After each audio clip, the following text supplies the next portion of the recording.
औज़ुबिल्लाहिमिनश्शैतानिर्रजीम बिस्मिल्लाहिर्रहमानिर्रहीम अस्सलाम वालेकुम। मैं सरफराज अहमद में आपकी खिदमत में हाज़िर हूँ और एजुकेशन के लेक्चर्स के सिलसिले में आज हमारा टॉपिक है एजुकेशनल रिसर्च। इसमें हम बात करेंगे रिसर्च क्या होती है, रिसर्च की टाइप्स कौन सी होती हैं, बाय पर्पस और बाय मेथड्स कौन सी होती हैं, और हाइपोथेसिस क्या है और हाइपोथेसिस की टाइप क्या है। तो उम्मीद है कि ये लेक्चर सुनने के बाद आपके बहुत सारे जो ऐसे कॉन्सेप्ट्स हैं जो अभी तक आपकी क्लियर नहीं हैं वो इंशाल्लाह क्लियर हो जाएंगे और आप एग्ज़ाम के अंदर बेहतर परफॉर्म कर सकेंगे। तो आइए आज के लेक्चर का आगाज़ करते हैं।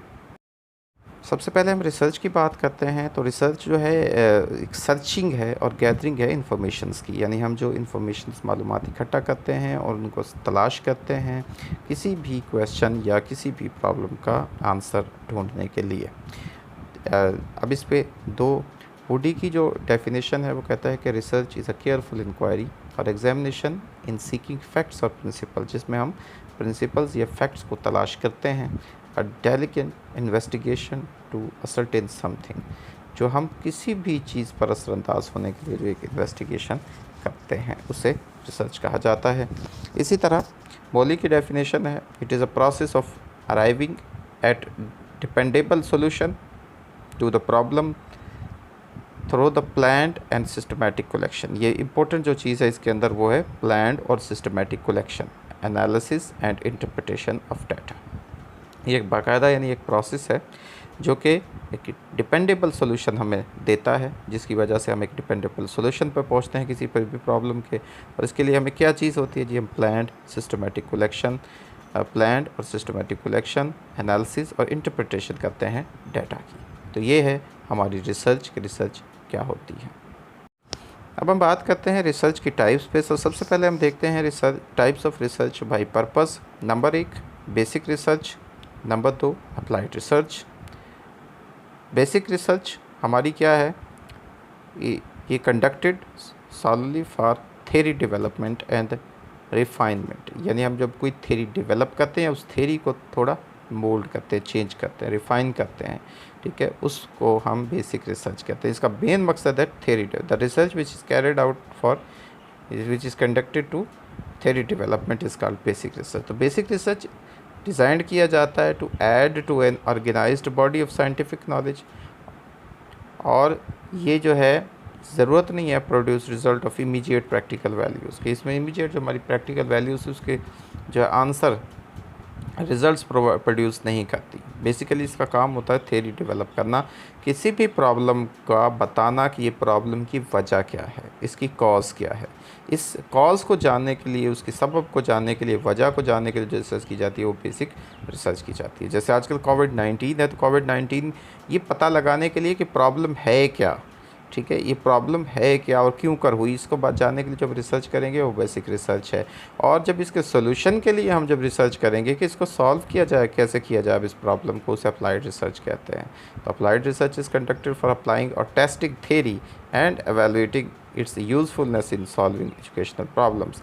और जब हम मुख्तलिफ मसाइल को समझने के लिए, उनको जान या किसी थ्योरी को टेस्ट करने के लिए क्या है थ्योरी है प्रूफ होती है नहीं होती है, या उसकी यूज़फुलनेस को चेक करने के लिए जब हम कोई भी रिसर्च करेंगे तो उसे अप्लाइड रिसर्च कहेंगे। यानी हम कोई मेथड यूज़ करवाते हैं क्लासरूम के अंदर, टीचिंग मेथड, कि ये मेथड हमारा कितना यूज़फुल रहता है। जैसे हम मुख्तलिफ थेरीज़ को पढ़ते हैं, स्टडी करते हैं कि भाई फ़ला मेथड जो है वो टीचिंग के लिए अच्छा होता है, कॉन्सेप्चुअल एजुकेशन अच्छी होती है। अब कॉन्सेप्चुअल एजुकेशन को जब हम अप्लाई करेंगे क्लासरूम के अंदर तो उसे हम एक अप्लाइड रिसर्च कहेंगे, ठीक है। और वो नॉलेज जो हमारे पास आता है कॉन्सेप्चुअल एजुकेशन के बारे में कि कॉन्सेप्चुअल एजुकेशन लर्निंग को इन्हांस करती है या वो देरपा होती है, तो वो बेसिकली बेसिक रिसर्च होती है, ठीक है, जहाँ से हम ये नॉलेज हासिल करते हैं। इसके अलावा एक्शन रिसर्च आ जाती है। Purpose of action research is to solve practical problems through the application of scientific method. जब हम साइंटिफिक मेथड को इस्तेमाल करते हुए हम जब मसाइल को हल करते हैं, अपने प्रैक्टिकल जो प्रॉब्लम्स होती हैं हमारी क्लासरूम्स के अंदर या हमारी जो इश्यूज़ होते हैं एजुकेशन के हवाले से, उनको हम जब सॉल्व करते हैं तो उसे एक्शन रिसर्च कहा जाता है। एक्शन रिसर्च है, फोकस उसका हो जाता है इमीडिएट एप्लीकेशन, ठीक है, not on the development of theory और not on the development of the theory और ऑन जनरल एप्लीकेशन। इसका मकसद थ्योरी डेवलपमेंट नहीं होता, इसका जनरल एप्लीकेशंस नहीं होता, ये इमीडिएट सोल्यूशन क्या है, फौरी तौर पर उसका क्या हल है, जो हमारे सामने एक प्रॉब्लम आ रही है फौरी तौर पर हम इसको कैसे हल करना है। It has placed its emphasis on a problem here and now in local settings. इसका मतलब कि अब यहाँ पर जो ये प्रॉब्लम हमारे सामने मौजूद है, इसको हमने कैसे सॉल्व करना है, इसके लिए जो हम रिसर्च करते हैं उसे एक्शन रिसर्च कहते हैं, फौरी हल के लिए किसी भी प्रैक्टिकल प्रॉब्लम्स का। Evaluation research. The purpose of evaluation research is to facilitate decision making regarding the relative worth of two or more alternative actions. जब हमारे पास दो या दो मुख्तलिफ एक्शंस होते हैं, दो मुख्तलिफ चीज़ें होती हैं हमारे पास, दो या तीन सॉल्यूशंस होते हैं हमारे पास, अब उनमें से ये देखने के लिए कि इनमें से कौन सा बेहतर रहेगा, कौन सा ज़्यादा इफ़ेक्टिव रहेगा, तो उसके लिए जो हम रिसर्च करते हैं उसे हम एवेल्यूशन रिसर्च कहते हैं। तो evaluation is a systematic process of collecting and analysing data in order to make decisions, जिसमें हम डिसीजंस बनाते हैं। ठीक है जी, डिसीजंस बनाने के लिए, किसी भी चीज़ की वर्थ को एवेलुएट करने के लिए, जैसे हम एक क्लासरूम के अंदर कोई नई चीज़, एक नया मेथड यूज़ कर रहे हैं या नई बुक इंट्रोड्यूस करवा रहे हैं, अब हम क्यों कर रहे हैं कि हम इसके ज़रिए से हमने अंदाज़ा लगाना है किसी भी उसका कि हमारी ये कितनी इफ़ेक्टिव है, ठीक है, इसकी इफ़ेक्टिवनेस कितनी है। तो इसके लिए हम फिर जो डेटा कलेक्शन करते हैं उसको एनालाइज करते हैं। ठीक है, तो इस डिसीजंस को बनाने के लिए कि हमने किसी भी जो प्रोसेस यूज़ किया है, जो मेथड यूज़ किया है, उसकी जो है वो वर्थ कितनी है, उसको एवेलुएट किया जाता है एवेलुएशन रिसर्च के अंदर। टाइप्स बाय मेथड की जब हम बात करते हैं, हमने टाइप बाय पर्पस और मकसद के तहत जो रिसर्च करते हैं। अब रिसर्च बाय मेथड है, हिस्टोरिकल रिसर्च है, इसमें स्टडी किया जाता है, अंडरस्टैंड किया जाता है, एक्सप्लेन किया जाता है पास्ट इवेंट्स को। डिस्क्रिप्टिव रिसर्च है, इसके अंदर जी collecting data to test hypothesis. ठीक है, इसमें हमने हाइपोथेसिस को टेस्ट किया जाता है to answer question concerning the current status of the subject of the study, कि हमारी जो स्टडी है उसका करंट सब्जेक्ट क्या है, उसको हमने स्टडी करना मकसूद होता है। तो डिस्क्राइब बेसिकली एक्सप्लेन करना भी होता है, कि जब हम अपने वेरिएबल्स के रिलेशंस को एक्सप्लेन कर रहे होते हैं, बता रहे होते हैं कि ये रिलेशन क्यों कर है इन नेचुरल सेटिंग्स के अंदर, तो उसको डिस्क्रिप्टिव रिसर्च कहा जाता है। सर्वे रिसर्च में, जिसमें कि एक इंस्ट्रूमेंट्स को एक इंस्ट्रूमेंट यूज़ किया जाता है कलेक्ट डाटा, जो कि डिस्क्राइब करता है वन और more characteristics of a specific problem, किसी बिहेवियर को स्टडी करने के लिए, कि बिहेवियरल प्रॉब्लम को स्टडी करने के लिए जो हम एक डाटा कलेक्शन करते हैं थ्रू एन इंस्ट्रूमेंट, तो उसको हम सर्वे रिसर्च किया जाता है, एक स्पेसिफिक इशू, स्पेसिफिक बिहेवियर को स्टडी करने के लिए। कोरिलेशनल जो स्टडी होती है, इसमें कलेक्शन ऑफ डाटा होती है, तो ये डिटरमिन करने के लिए कि आया जो है व्हाट डिग्री ऑफ रिलेशनशिप, किस डिग्री का जो रिलेशनशिप है बिटवीन टू और मोर जो क्वांटिफाइबल वेरिएबल्स हमारे हैं, यानी दो या दो से ज़्यादा। जैसे हम एक आम बात करते हैं कि क्लासरूम के अंदर क्लासरूम एनवायरनमेंट या बिहेवियर ऑफ द टीचर और लर्निंग का आपस में क्या रिलेशनशिप है और कितनी डिग्री का रिलेशनशिप है। यानी अगर टीचर का बिहेवियर अच्छा होगा तो स्टूडेंट्स की लर्निंग अच्छी होगी, या टीचर का बिहेवियर अच्छा नहीं होगा तो स्टूडेंट की लर्निंग, ये दो वेरिएबल्स हैं, टीचर्स बिहेवियर और स्टूडेंट्स लर्निंग, इन दोनों बिहेवियर्स का आपस में किस डिग्री का रिलेशन, इसको जानने के लिए अगर हम इस तरह से दो वेरिएबल्स के रिलेशन का पता लगाने के लिए जो हम रिसर्च करेंगे तो उसे हम कोरिलेशनल रिसर्च कहते हैं। याद रखिएगा, ये बहुत इम्पोर्टेंट हमारा जो है वो टॉपिक है। एक्सपेरिमेंटल रिसर्च जो है वो हमने जैसे पहले बात की, हम कॉज एंड इफ़ेक्ट को मैयर इसमें किया जाता है, इसमें इंडिपेंडेंट और डिपेंडेंट वेरिएबल्स के जो है रिलेशंस को, लेकिन एक लेबोरेटरी सेटिंग्स के अंदर। It involves manipulation of at least one, जिसमें एक इंडिपेंडेंट वेरिएबल को मैनिपुलेट किया जाता है और ऑब्जर्वेशन की जाती है effect of on dependent variable या वेरिएबल्स। ठीक है, while controlling relevant extraneous variables, यानी लेबॉरेटरी सेटिंग्स में होता है तमाम जो एक्सट्रेनियस या रेलेवेंट वेरिएबल्स हैं उसमें उसको कंट्रोल किया जाता है। इसमें हमारे पास दो वेरिएबल्स को हम यूज़ करते हैं, एक इंडिपेंडेंट वेरिएबल है, एक डिपेंडेंट वेरिएबल है। इंडिपेंडेंट वेरिएबल जो चेंज लाता है और जो चेंज आती है उसे डिपेंडेंट वेरिएबल कहते हैं, इसे डीवी के नाम से चाहते हैं। तो दो किस्म की हमारे पास मज़ीद इसमें आती है, क्वांटिटेटिव आती है और क्वालिटेटिव रिसर्च आती है। क्वांटिटेटिव अप्रोच जो है इसमें कलेक्शन है न्यूमेरिकल डाटा की, उसको एक्सप्लेन करने के लिए, प्रिडिक्ट करने के लिए और कंट्रोल करने के लिए कोई भी जो हमारा फिनोमेना ऑफ इंटरेस्ट है। डाटा एनालिसिस इज मेनली इसमें स्टैटिस्टिकल होता है, यानी जो हमारे पास स्टैटिस्टिकल फॉर्म में डाटा जो हम करते हैं, एनालाइज करते हैं और कलेक्शन करते हैं, तो इस तरह की रिसर्च को हम क्वान्टिटेटिव रिसर्च कहते हैं। क्वालिटेटिव जो रिसर्च है, क्वालिटेटिव रिसर्च में इसके अंदर कलेक्शन जो होती है वो एक्सटेंसिव नैरेटिव डाटा की होती है।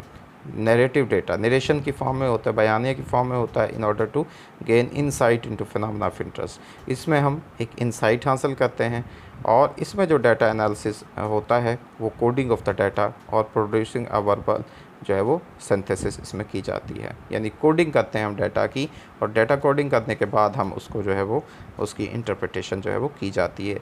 उसमें जो क्वांटिटेटिव में जो इंटरप्रिटेशन होती है वो स्टैटिस्टिकल होती है। Ethnography, the study of the cultural patterns and perspectives of the culture patterns and perspectives of participants in their natural settings। ये बेसिकली कल्चर्स के जो पैटर्न्स होते हैं और पर्सपेक्टिव्स होते हैं उनको जब स्टडी किया जाता है तो उस तरह की जो रिसर्च या स्टडी है उसे एथनोग्राफी कहते हैं। यानी किसी भी एरिया, किसी भी हम सोसाइटी के जब कल्चर को स्टडी करते हैं, उसके कल्चर पैटर्न को स्टडी करते हैं, उसके पर्सपेक्टिव्स को स्टडी करते हैं, ठीक है, और उसके असरात जो पार्टिसिपेंट्स पे होते हैं नेचुरल सेटिंग्स के अंदर, तो उसे एथनोग्राफी कहा जाता है। तो केस स्टडी जो रिसर्च है ये क्वालिटेटिव अप्रोच है। इसमें जो रिसर्चर है फोकस करता है on a unit of study known as bounded system, ठीक है। केस स्टडी के अंदर एक हम जो है अप क्लोज है, इन डेप्थ है और डिटेल्ड एग्जामिनेशन करते हैं किसी भी सब्जेक्ट या केस की, as well as it related to contextual conditions. इसमें ख़ास बात यह है कि हम एक फ़र्द की जो है वो एक या अफराद की या फ़र्द की जो है वो केस स्टडी करते हैं, इन डेप्थ इन्वेस्टिगेशन करते हैं, इंटेंसिव इन्वेस्टिगेशन करते हैं, डिटेल के साथ उसको स्टडी किया जाता है। कोई ख़ास जो केस होता है फिर फर्दर उसके बारे में जो है वो डिस्क्रिप्शन दी जाती है। ये दो अप्रोचेस हमारी हैं जी रिसर्च के अंदर, रिसर्च अप्रोचेस भी इनको कहा जाता है। एक को डिडक्टिव अप्रोच कहा जाता है और एक को इंडक्टिव अप्रोच कहा जाता है। डिडक्टिव जो अप्रोच होती है इसका मतलब है कि जो टीचर है वो स्टूडेंट्स को एक न्यू कॉन्सेप्ट देता है, उसको एक्सप्लेन करता है और उसके बाद जो स्टूडेंट्स है वो प्रैक्टिस करता है इस कॉन्सेप्ट्स को।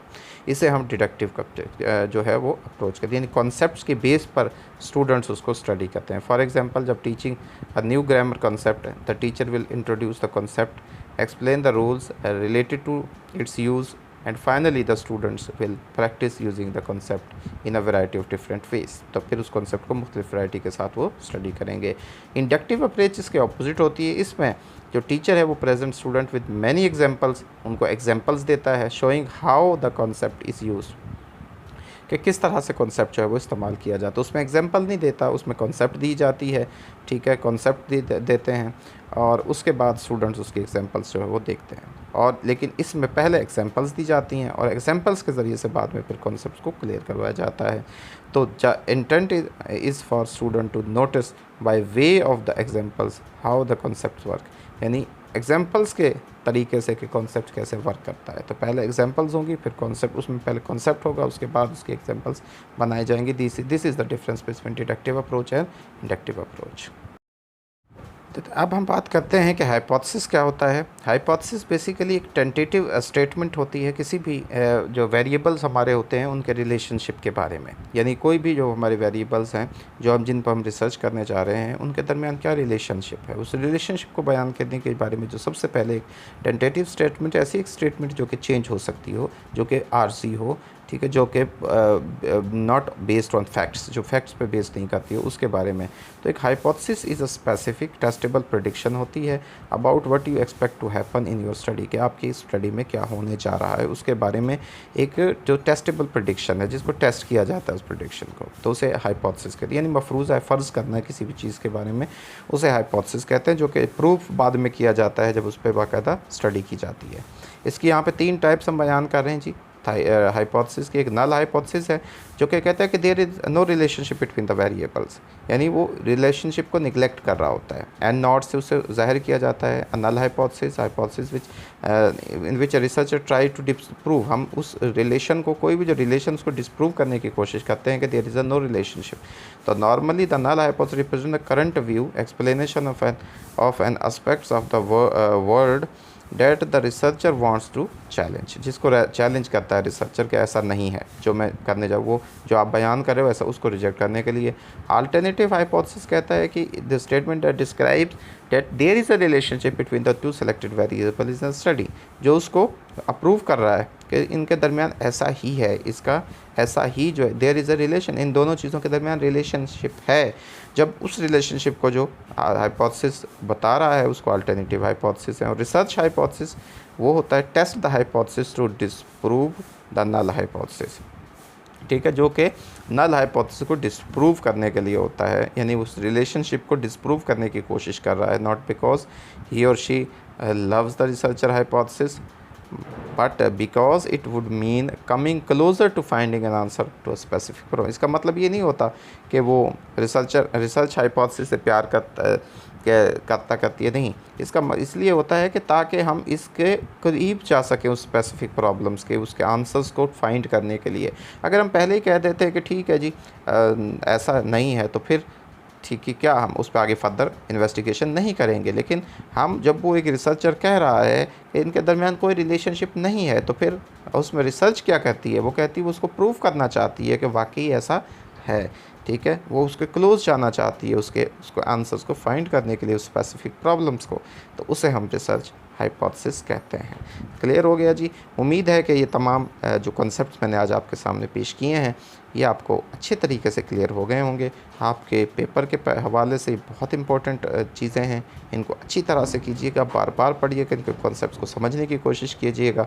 इनमें से लाजमी पेपर में आपके क्वेश्चन आने वाला है, तो उम्मीद है कि आप इसको बेहतर तौर पर समझ गए। अल्लाह ताला से दुआ है कि अल्लाह ताला आपकी ज़िंदगी में आसानियाँ नसीब फरमाए और आसानियाँ तकसीम करने की तौफीक अता फ़रमाए, आपको ज़िंदगी में कामयाबी अता फ़रमाए, आपको सेहत और तंदुरुस्ती अता फ़रमाए, आपको जो है अल्लाह ताला अपनी नेमतों से नवाज़े।